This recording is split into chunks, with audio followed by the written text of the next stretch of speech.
Hello, this is Mr. Gideon. Time to talk about a couple of terms that are commonly associated, probably the most commonly associated terms with economics: supply and demand. First, we're going to discuss what demand is. But before we do, understand that these are widely used theories or models, if you want to think of them that way. And in this chapter, we're going to examine supply and demand, as well as the factors that can change supply and demand. We discuss equilibrium, disequilibrium, which is when a market is not in equilibrium, and how certain factors cause changes in those markets. We also take a look at price ceilings and price floors. A couple of key ideas. Markets have two sides. One side of a market is the demand side, where you find the buyers, potential buyers at least, for a product or service. The other side of a market is the supply side, the seller side, people that run companies. Movements along a demand curve are called changes in quantity demanded, but shifts to a demand curve are changes in demand. And the same thing could be said for supply. This is a really key thing that people commonly mess up. But if I use the phrase, we had a change in quantity demanded, or quantity supplied, we're talking about moving from one point to another along the curve, sliding along the curve. But if we say there was a change in demand, we don't use the word quantity.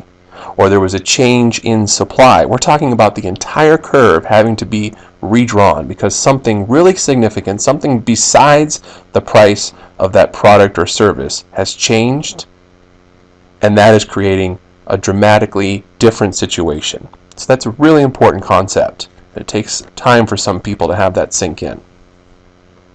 Market adjustments eliminate shortages and surpluses, and we'll discuss what those are shortly. A change in a factor of demand or a factor of supply, or both, will change the point of a market equilibrium in a very predictable way. Sometimes the government doesn't allow this to happen, though, and they step in and place an arbitrary rationing device in place. But what is demand? Demand refers to the willingness and ability of buyers to purchase different quantities of a good at different prices during a specific time period. Willingness and ability are underlined here because that's a really key phrase. It's not a wish list. It's not having the money only but not being interested. You have to have the willingness and the ability. Otherwise, you don't have demand. The law of demand says that as the price of a good rises, the quantity demanded of the good falls, and as the price falls, the quantity demanded rises, ceteris paribus, of course. And hopefully this makes sense to you. It might not be as intuitive for you when we get to the law of supply because you haven't spent most of your life thinking like a seller, but most of your life you've been thinking like a demander, like a buyer. Even when you haven't had your own money, perhaps. You can probably think back to when you were, 3 or 4, walking through a store with a relative and saying, "I want that. Please buy me that." You're thinking like a buyer. And as you know, because you've seen thousands and thousands of commercials over the years of your relatively brief life to this point, you've been marketed to for a very long time, whether you've had your own money or not. And that's because companies understand that if you nag your parents enough, that'll usually cause them to give you what you want. So you've been trained in some ways to think like a demander, a buyer. And you, just like the people that buy stuff for you, are generally looking for good deals. And so that's why hopefully the law of demand is something that readily makes sense to you. Okay? That as the price of that thing that you might really want goes up, you might buy less of it as an individual. Or in the marketplace with a collection of individuals, those individuals will buy less of it. Now there's 4 ways to represent the law of demand, shown here.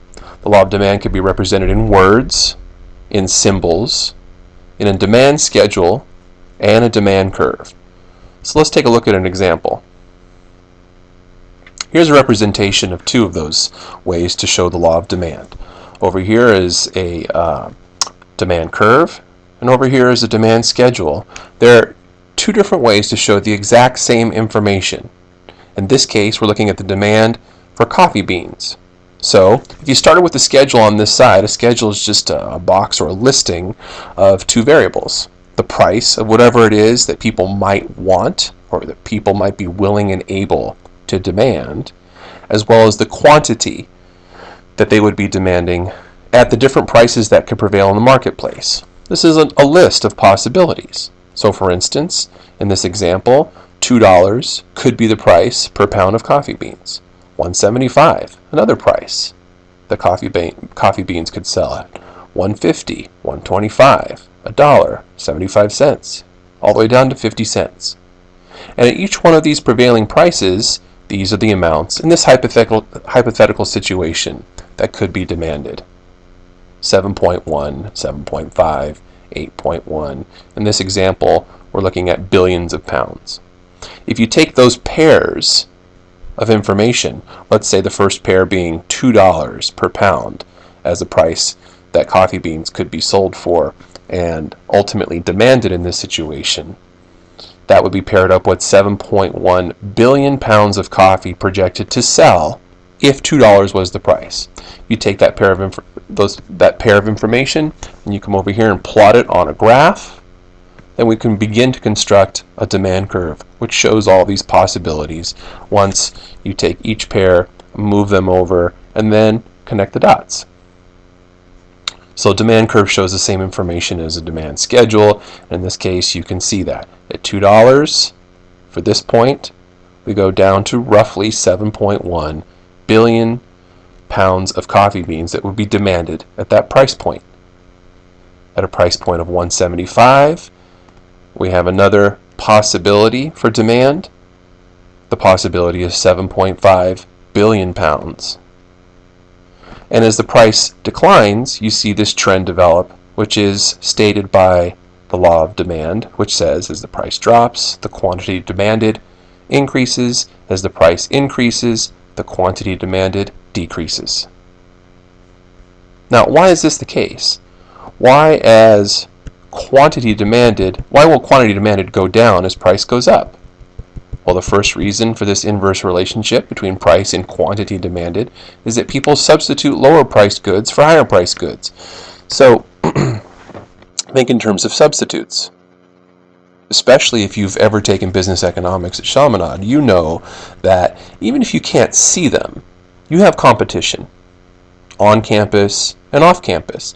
Let's say you sold hamburgers at a past promenade at Chaminade, and there was nobody else on campus on that day selling hamburgers. You still know that you have competition because students that walk by your booth will think to themselves, well, sure, I want a hamburger, but is it worth my time, is it worth my resources to stop now and buy it from this kid, or to stop off at In-N-Out on the way home, or to go to Carl's Jr., or go to McDonald's, or some other place that supplies hamburgers?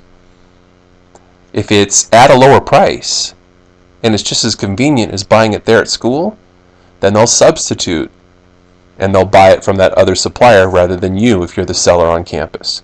All right, so that's an example for the first reason. The second reason has to do with the law of diminishing marginal utility.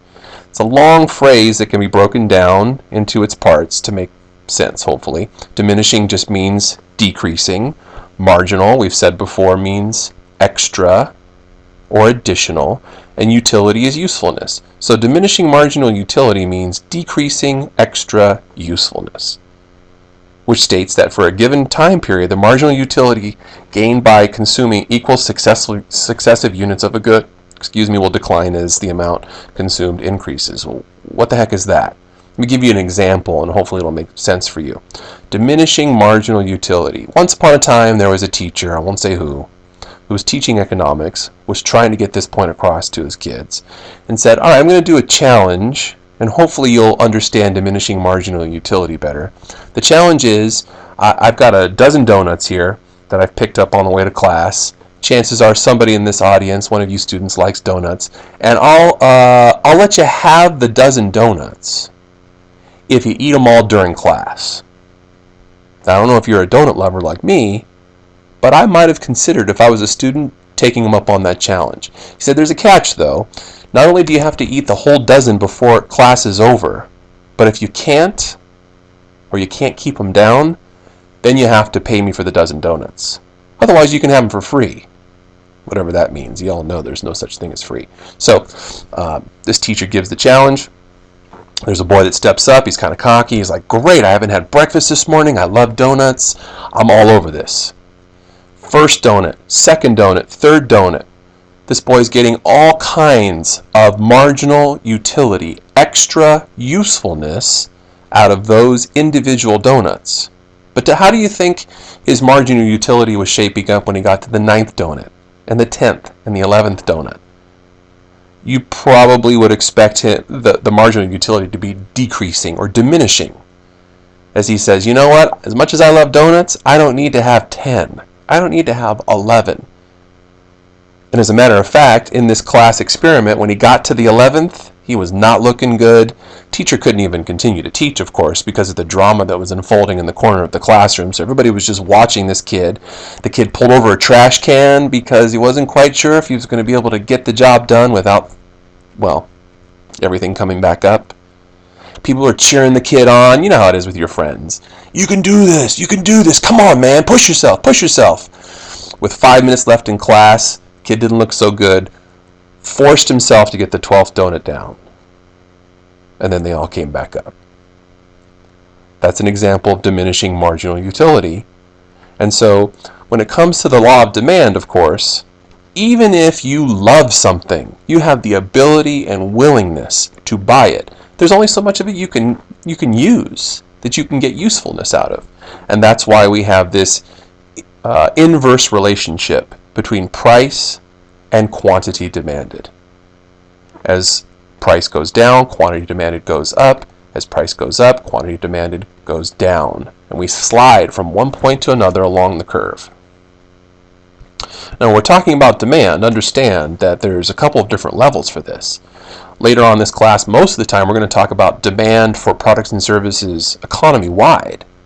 But for now, we're in the micro phase of the class, and individual demand as well as market demand is something that's shown here in the notes. You could have Darla's individual demand curve like you do over here on the left for coffee beans, as well as Dino's individual demand curve, and they may or may not have the same numbers depending on the situation. But when you combine all of these potential buyers, Darla, Dino, Darren, and all the people out there in the economy that are in the market for buying coffee beans that don't have names starting with D, combine them all together and you have a market demand curve. Remember, this is only one way to show demand. We could show this using a demand schedule. We can also do it in words and symbols. But that's demand.